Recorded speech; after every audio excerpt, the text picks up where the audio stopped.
Let's talk about how my boyfriend stole my identity and cleared out my checking account.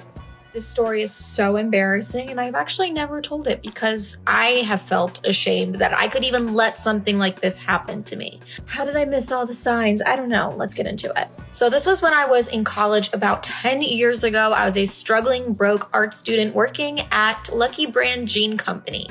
And I had a boyfriend at the time. He was one of those like World of Warcraft guys who just liked to rot in bed, pee in a cup on the side of his bed, and play video games all day.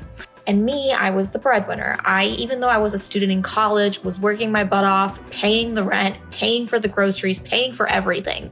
Well, actually, no, I wasn't buying groceries. I was part of an elaborate grocery shopping shoplift scheme, which, you know what? Maybe this was my karma for that. So anyway, one particular day, I happened to notice that my account is getting really weird charges on it. And I'm looking at these charges and I can't for the life of me figure out what it is. It's like $30, $40, $50, which at the time was a lot for me. And then one day I get the dreaded notification from Bank of America that my account is overdrawn, and Bank of America decided to also tack on like a bunch of fees. So like my account was overdrafted like $500. And I start panicking because that's like literally what I made in a week. And my boyfriend is like equally outraged. He's like, what the hell? Where'd all this money go? How are you gonna support me now? I mean, he didn't say that, but like he might as well have. So I call up Bank of America, I file a report that this is not me, and they say that they're gonna like investigate this and let me know what their findings are. Well, eventually I did get the money back, thank God, but they told me that the charges were coming from an online gambling website, which, I mean, I wasn't online gambling, so I was very confused and figured that like somebody must have stolen my checking account information.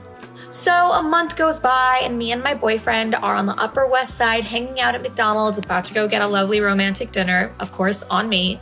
And he's looking at me like he wants to tell me something. And he says, Stephanie, there's something that I've been hiding from you and I want to tell you, I need to get it off my chest. And like my first thought is like, oh my God, he's cheating on me, but no. How has she just not lost her absolute rag with her boyfriend? Like, don't get me wrong, it's good that they both pay in a relationship, sometimes half and half. But the fact she's just constantly paying, taking out for dinner, and he's just not even trying to get a job. Like, how has she just not lost her rag at that? It's like if she was in the same position as him, like if my partner was buying me stuff all the time, I'd be really annoyed. I'd be like, right, Annabelle, go get a job. It's just really annoying. Wow. Perhaps this was even worse. He tells me that one day while I was at school, he saw a checkbook on my desk and he decided that he was going to write down that information and then sign up for an online gambling website. And in true male fashion, he tried to convince me that he did this for us. He stole my identity. He stole my checking account information for us, to get us out of poverty. How is that for them? Maybe if he was like buying something for their flat, that's like purposeful for the both of them. But online gambling is not for them, it's for him. If you want, at the end of the day, it's your money. Go spend on what it, like if you earn the money, go spend it on whatever you want. But don't use someone else's money for your gambling addiction. Go get some help or go get a job. That's so weird. Because he was convinced that he was going to be like able to win a lot of money online gambling.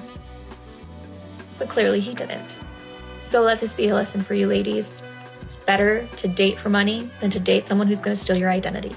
Or like, I know it's not easy to go get a job, like I completely understand that, but it's by the sounds of it, he's not even trying. He's just laid, like she said, like he just lays in bed, plays games, pee in the cup, and then take her checkbook and buy himself things, or support his gambling addiction.